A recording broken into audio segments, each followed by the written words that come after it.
And when you look out and you look at the problems, and it's very tempting for people to blame. This is why I wanted you not to blame the virus.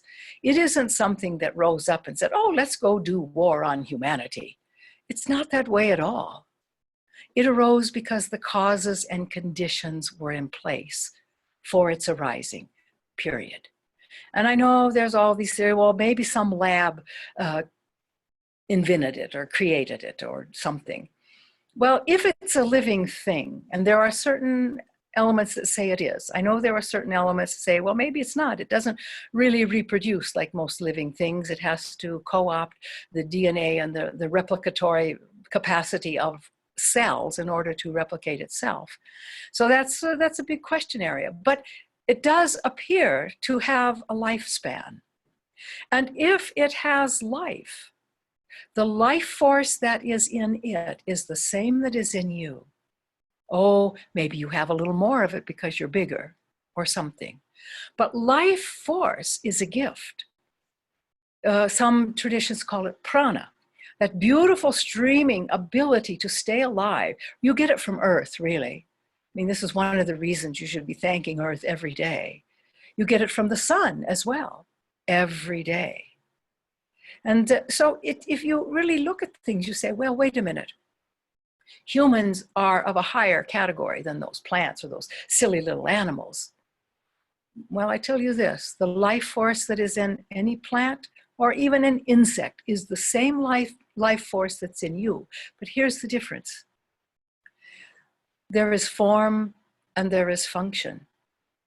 And so the form of an insect channels function in a different way than the form of a human. The form of a tree channels its life force in a different way, or its function is different because of its form than that of a human. But that's the main difference. Life force itself is exactly the same. And this is why you must see sooner or later that you are inextricably connected to everything, every being. I mean, every being. All those insects you don't like, they are your brothers and sisters. Oh yes, perhaps at a different level, but they are your brothers and sisters.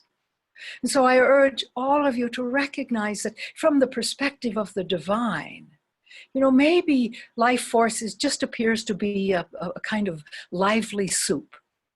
And each person has, or being has, a straw in the soup, and they drink of it, and they become what they will, or they use it in the way that they will. Some use it for very high-level creativity, and they do wonderful things. Others use it perhaps in less well-advised ways.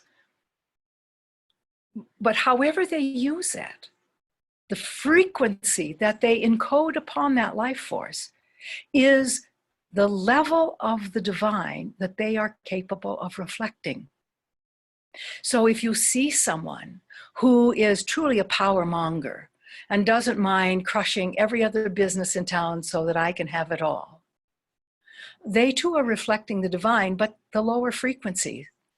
Now, every frequency that could possibly exist is within this huge spectrum that we refer to as divine light. You may have another word for it. It doesn't really matter if you just understand what I'm talking about. The divine's thought process emanates all these, in the universe, all these wondrous stars and galaxies and all sorts of beings. It does that at the microscopic level too, or even the subatomic particle level. These are all elements of divine light that come forth. And you have, all of you have many of them that go into making a body, that fill you with a kind of consciousness. But you see, if you look around, you will see that not all humans have the same consciousness, do they? They don't all respect the same things. They don't even all want the same things. And so those whose wants, needs, and desires are really triggered around the self at the ego level, they are still reflecting something about the divine. Maybe they're very creative. Maybe they are manifestors. They just don't care about anybody else. So they're reflecting the lower frequency of some form of energy.